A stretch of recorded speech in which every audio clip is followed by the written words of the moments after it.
అనేక మంది అంటే రాజకీయాల్లో ఏదో మార్పు తీసుకొస్తామని చెప్పేసి కాలగర్భంలోనే కలిసిపోయినటువంటి నాయకులు అనేక మందిని చూసుకోవచ్చు, చరిత్రలో ఉన్నారు.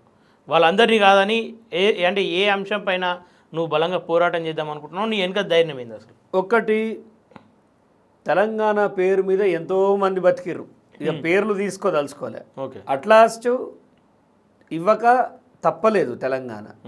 ఎన్నో త్యాగాల తర్వాత ఈ మ్యాటర్ అనేది ప్రజల చేతుల్లోకి వెళ్ళిన తర్వాత దాన్ని హ్యాండిల్ చేయడం ఓడితో కాలే. ఓకే, కానీ నేనే తెచ్చిన అనే ఒక పేరు పెట్టుకొని ఎంతోమంది తరతరాలు బతికేసారు. ఇవాళ బహుజనవాదం కూడా చాలామంది తమ స్వార్థం కోసం వాడుకున్నప్పటికీ ప్రజల లోపలికి వెళ్ళిపోయింది. ఇవాళ మా వాడికి ఓటేస్తాం, మా సీట్లు మాకే, మా ఓట్లు మాకే అనే ఒక, అలాంటి సమయంలో మాలాంటి లీడర్లు కరెక్ట్ దశ దిశ ప్రజలకు చూపించాలి. ఓకే, ఇప్పుడు కాంగ్రెస్లో ఒక లీడర్ ఉన్నాడు అనుకో, వాడు బహుజనవాది అయింది అనుకో, బీసీవైలో ఒక బహుజనవాది ఉంటే ఖచ్చితంగా బీసీవైని గెలిపించాలి. ఎందుకంటే మేము సంస్థాగతంగా బహుజనవాదం కోసమే ఏర్పడిన పార్టీలు ఇవి, బహుజన బిడ్డల కోసం ఏర్పడిన, అనగారిన వర్గాల కోసం ఏర్పడిన పార్టీలు.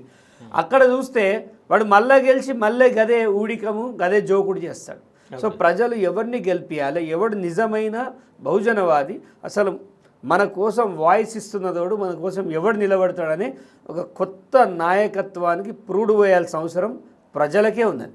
ఓకే.